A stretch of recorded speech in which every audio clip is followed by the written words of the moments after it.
अस्सलामुअलैकुम वरहमतुल्लाहि वबरकातुहू। सीधी बात के ताज़ा प्राइम टाइम में आप लोगों का इस्तकबाल है। मैं अंसार अजीज़ नदवी आज फिर वही जुल्म की कहानी लेकर मैं आप लोगों के सामने हाजिर हूँ। पहली बात तो ये है कि केरला में एक आरएसएस कारकुन के घर में देसी बम का बड़ा ज़ख़ीरा बरामद हुआ है और कई सारे हथियारात भी मिले हुए हैं। अब इसको आप दहशतगर्द कहेंगे, क्या कहेंगे, आप खुद अंदाज़ा लगा लें। इस पर मैं तफसील डालूंगा। और दूसरी चीज़ ये है कि बेंगलुरु में एक कश्मीरी नौजवान पर कल फिर हमला कर दिया गया है।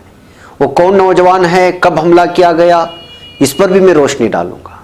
इसके अलावा ये खबर है, जो खबर सुर्खियाँ नहीं बटोरी, वो खबर है सनभद्रा यानी गाज़ीपुर में एक 50 साला मुस्लिम को एक 20 अफराद के लोगों ने मिलकर के मार दिया, उसको ख़त्म कर दिया। लेकिन अभी तक किसी अखबार ने उस खबर को नहीं सुनाया। और ये हमला उसी दिन हुआ है, बल्कि उसके एक दिन बाद हुआ, जिस दिन जो है गुड़गांव में, मेवात में जो है एक मुस्लिम फैमिली को निशाना बनाया गया था होली के दिन। उसी रात में यह हमला हुआ है। लेकिन महसूस होता है कि इस खबर को भी देना मीडिया ने लाजमी नहीं समझा।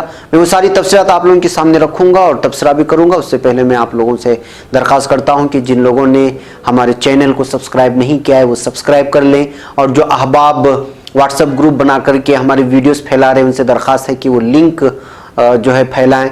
और दूसरी बात यह है कि व्हाट्सएप के बदल में बहुत सारे वेबसाइट्स इस वक्त सॉफ्टवेयर्स आ गए हैं चैटिंग के, व्हाट्सएप का मुतबादिल कह सकते हैं आप, इसलिए कि इस वक्त व्हाट्सएप ने बहुत ज़्यादा हुदूद तय कर चुके हैं, जिसकी वजह से लिंक्स वगैरह आप तक मौसूल नहीं हो रहे हैं।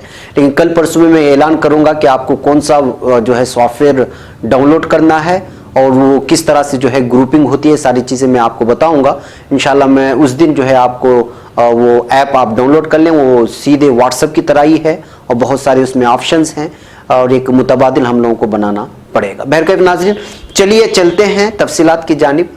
केरला में एक आरएसएस कारकुन के घर में देसी बम बनाए जाने का मामला मंजर आम पर आया है। इस बात का इंकिशाफ उस वक्त हुआ जब बम बनाते वक्त धमाके से यह बम फट गया। वाकया केरला के कन्नूर जिला का है। पुलिस के मुताबिक धमाके में आरएसएस कारकुन का बेटा और उसका दोस्त संगीन तौर पर जख्मी हो गए। एक अंग्रेजी अखबार में शाये रिपोर्ट के मुताबिक केरला की कडियानमाल पुलिस ने बताया कि हफ्ते की दोपहर तकरीबन 1:30 बजे आरएसएस का कारकुन शेबू का 7 साला बेटा गोकुल और उसके बेटे का दोस्त कज्जन राज 12 साल दोनों कुछ खेल रहे थे। इस दरमियान वो घर में एक शेड से परिंदों का पिंजरा बनाने के लिए पुराने सामान को बाहर निकाल रहे थे जब यह धमाका हो गया। पुलिस का कहना है कि सामान बाहर निकालने के लिए बच्चे किसी चीज पर खड़े हो रहे थे, जिसकी वजह से घर में अचानक धमाका हो गया और दोनों बच्चे बुरी तरह जख्मी हो गए हैं। ये देखिए, पुलिस मेरी तस्वीर बदल रही है, यहीं पे धमाका हुआ था और यहाँ पुलिस तलाश कर रही है। बम स्क्वाड ये अमला है। इस वाक़े की खबर फौरन मकामी पुलिस को दी गई, जिसके बाद पुलिस बम नाकारा करने वाले दस्ते के साथ शेबू के घर पहुंची और घर की तलाशी शुरू कर दी। तलाशी के दौरान पुलिस को आरएसएस कारकुन के घर से कुछ ऐसे सामान भी मिले जिनकी वजह से कई सवाल खड़े हो गए। पुलिस को घर से 7 तलवारें, ये मेरी तस्वीर सामने लाइए, एक कुल्हाड़ी, एक लोहे की रॉड के अलावा कसीर मिकदार में बम बनाने का सामान भी मिला हुआ है, यानी धमाका खेज मादा मिला है। पुलिस ने बताया कि इस सिलसिले में शेबू को हिरासत में लेते हुए पुलिस ने धमाका खेज मादा एक्ट और असलहा एक्ट के तहत मामला दर्ज कर दिया। नाज़रीन, वाज़ेह है कि इससे कबल 16 जनवरी 2019 को महाराष्ट्र के डोंबिवली में बीजेपी लीडर धनंजय कुलकर्णी की दुकान से तलवार, चाकू, एयरगन, फाइटर और करहदी समेत तकरीबन 170 असलहे बरामद किए गए थे। एक बयान में पुलिस ने कहा था कि मुलजिम इन असलहों को दिलकश सामानों की फरोख्तगी के नाम पर फरोख्त किया करता था। इसी तरह दी वायर की अगर रिपोर्ट आप लोगों के सामने पेश करूं तो उन्होंने कुछ इस तरह रिपोर्ट की है जो खबर रसा एजेंसी भाषा की इनपुट के साथ शाये किया गया है कि केरल के कन्नूर जिले में शनिचर को राष्ट्रीय स्वयं सेवक संघ आरएसएस के कारकुन के घर देसी बम फट गया। इस वाकये में कारकुन के बेटे और बेटे का दोस्त जख्मी हो गए। पुलिस ने यह जानकारी दी है। टाइम्स ऑफ इंडिया की रिपोर्ट के मुताबिक कडियान माला पुलिस का कहना है कि वाकया शनिचर को दोपहर 1:30 बजे उस वक्त हुआ जब 8 और 12 साल के दोनों बच्चे खेलते वक्त घर में एक शेड से कुछ चीजों को बाहर निकाल रहे थे। परिंदों के लिए पिंजरा बनाने के लिए बच्चे पुराने सामान को शेड से बाहर निकाल रहे थे। इनमें से 7 साल का गोकुल आरएसएस का कारकुन मित्र माला शिब्बू का बेटा है और 12 साल का कज्जन राज उनके बेटे का दोस्त है। पुलिस का कहना है कि शेड से चीजों को बाहर निकालने के दौरान बच्चे किसी चीज पर खड़े हो गए जिससे धमाका हो गया और बच्चे जख्मी हो गए। इत्तला मिलने पर पुलिस और बम डिस्पोजल दस्ता मौके पर पहुंचा और घर की तलाशी शुरू कर दी। पुलिस को घर की तलाशी के दौरान 7 तलवारें, 1 कुल्हाड़ी और 1 लोहे का राड मिला है। इसके साथ ही बम बनाने का सामान भी मिला है। पुलिस जराये ने बताया कि इस ताल्लुक से धमाका खेज मादे से मुतालिक कानून और हथियार कानून के तहत मामला दर्ज किया गया है। वहीं जख्मियों को अस्पताल ले जाया गया है। नाज़रीन, देखा आपने और सुना आपने। अगर ये मामला अगर किसी मुसलमान के साथ वाबस्ता होता तो सोचिए आज मीडिया किस कदर चिल्ला रहा होता। जिस अंदाज न जाने उस घर वालों को, उस लोगों को न जाने कहां कहां कब तक कितनी तंजीमों के साथ मिलाया जा चुका होता और अब तक न जाने कितने घरों में छानबीन और छापामारी कार्रवाई शुरू हो चुकी होती और न जाने इस बहाने कितने मुसलमानों को अंदर गिरफ्तार किया जा चुका होता। जबकि साफ तौर पे यहां धमाका खेज मादा मिला है और मुसलमानों के सिलसिले में कुछ कंप्यूटर उठा लेते हैं, कुछ तेजधार, कहीं कुछ चीजें मिल जाती हैं, कभी किसी ट्रैक्टर की कोई चीज मिल जाती है, वो चीजें उठा करके उसको इतना बड़ा हवा बनाते हैं कि उससे बड़ा दहशतगर्द पूरी दुनिया में नजर ही नहीं आता मीडिया को। और यहां पर सारी चीजें सामने मौजूद होने के बावजूद मीडिया को इस वक्त सांप सूंघ गया है और कुछ बोलने को तैयार नहीं है। अगर यही अक़लियती तबक़े बिलखुसूस छुपाना क्या है मुसलमानों के साथ होता तो इतने में ट्विटर पर जो है ट्रेंड चल रहा होता टेररिस्ट के नाम से और दहशतगर्दों के नाम से और मुख्तलिफ जो है तंजीमों और तहरीकों के नाम से न जाने क्या क्या। ये है मीडिया का करतूत और फिर जो है हमारे लोग, हमारा मीडिया भी इस चीज़ को बुनियाद बना करके सामने लाने की कोशिश भी नहीं कर रहा है जो होना चाहिए। बहरकैफ नाज़रीन, ये था आरएसएस के सिलसिले में न जाने मुख्तलिफ और मामूली बहानों को लेकर कितनी तंजीमों पर जो है इस वक्त पाबंदी लगा दी गई है, लेकिन आरएसएस, वीएचपी, अभिनव भारत, न जाने कितने ऐसी हिंदुत्व तंजीमें हैं जो हिंदुत्व चेहरा पेश करती हैं, हिंदू शद्दत पसंद तहरीकें और तंजीमें हैं। इन पर अभी तक किसी भी तरह की पाबंदी की बात नहीं की जा रही है, जबकि इनके कई दहशतगर्दाना हमलों में इन्वॉल्वमेंट होने का सबूत पेश किया जा चुका है और अदालतों में केस जारी है। लेकिन इसके बावजूद जो लोग गिरफ्तार हुए वो लोग जो है बाइज्जत रिहा हो रहे हैं और इस तरह के मामलात हर दिन सामने भी आ रहे हैं और बिलखुसूस आरएसएस के साथ जुड़ने की वजह से ये खबर बहुत ही अहमियत की हामिल हो जाती है जो मंजर आम पर लाना भी चाहिए और इस पर तस्करा भी करनी चाहिए।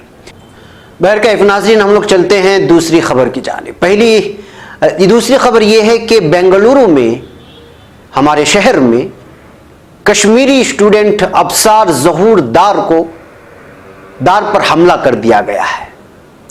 बताया जा रहा है कि ये एक बेंगलुरु के जिम करने के बाद एक कॉफी शॉप में बैठा हुआ था कि अचानक जो है उस पर 20 लोगों ने मिलकर के हमला कर दिया। कई एक गैंग ने मिलकर के 20 अफराद का तस्करा नहीं है। इसको जो रिपोर्ट किया है उसको द कश्मीर वाला एक वेबसाइट है जो कश्मीरियों के बारे में लिखते हैं, वहां से मैंने ये तफसीलात इकट्ठा की है। ये ECS लेआउट जो HAL के करीब है, ये 20 मार्च को ये वाकया पेश आया, यानी 2-3-4 दिन कबल, और अब मंजर आम पर ये खबरें आ रही हैं।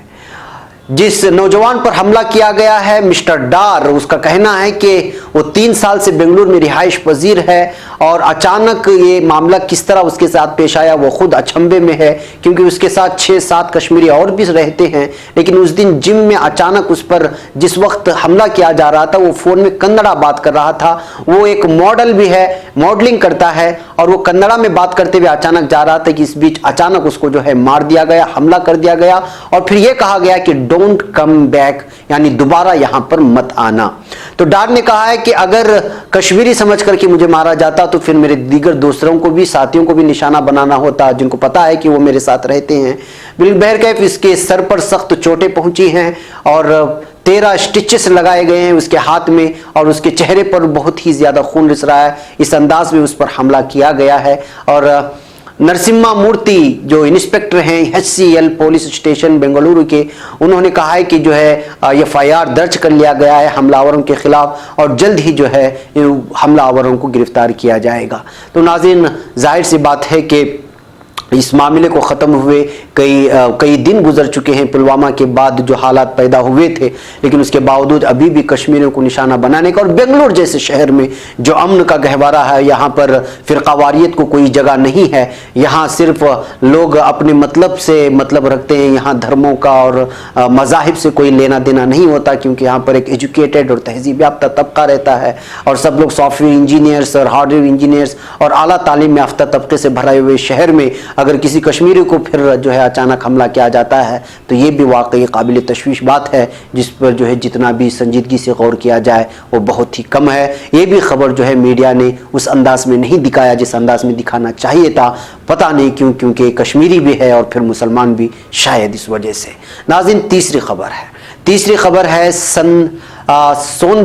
सोनधाद्रा। ये खबर है गाजीपुर के करीब, यूपी के गाजीपुर के करीब, यहाँ पर एक 50 साला मुसलमान को मार दिया गया है, जिसका नाम मोहम्मद अनवर बताया गया है, जिसकी उम्र 25 साल है। ये भी 20 मार्च का मामला है। 20 अफराद के ग्रुप ने इनको सोमभाद्रा जो उत्तर प्रदेश का एक जिला है वहां पर इसको मार दिया है। बताया जा रहा है कि हसनैन अनवर शेख जो इनके फर्जंद है मोहम्मद शेख जिनको मार दिया गया है, वो यहाँ पर एक इमाम चौक है उनके इलाके में। उस इमाम चौक के मौके पर, होली के मौके पर, वहाँ पर बहुत सारे हिंदू जमा हुए थे। न जाने वो होली के त्यौहार के लेकर के जमा हुए थे क्या नहीं। वो वहाँ पर कुछ जाकर के देखा तो वो इमाम चौक को जो है होली का जो कहते हैं, जहाँ पर एक ख़ास मजहब होता है, इमाम चौक को जो है जलाने की कोशिश कर रहे थे। और हिंदुओं का ये इल्ज़ाम है कि यहाँ पर इमाम चौक को ज़बरदस्ती बनाया गया है और कुछ मुसलमानों ने लेकर बनाया है। इस दरमियान जब वो मोहम्मद अनवर शेख वहाँ से गुजरे तो अचानक 20 लोगों ने उस पर हमला कर दिया और बहुत वहाँ के लोकल लोग देख रहे थे, लेकिन इसके बावजूद उसकी हिफाजत नहीं की और उस पर जो है हमला करके अधमरा कर दिया। लेकिन क़ब्ल इसके कि लोग पहुँचते और उनको अस्पताल पहुँचा था, बीच रास्ते में मोहम्मद अनवर दम तोड़ गए और शहीद हो गए। नाज़रीन, ये उसी वक्त हुआ है जिस दिन जो है जो मेवात में, बल्कि इसमें हरियाणा में एक मुस्लिम फैमिली को होली खेलने वाले लोग रंग लगाए हुए हिंदुत्व दहशतगर्दों ने हमला किया था। उसी रात इस तरह का हमला किया गया है, लेकिन किसी ने भी इस तरह से जो है इस ना न्यूज़ को लेना समझा, ना उनके सामने मुसलमान की कोई जान की अहमियत ही नहीं लग रही है। बताया जा रहा है कि इमाम चौक पर ताजिया रखा जाता था, इस बात को लेकर के हिंदू नाराज थे।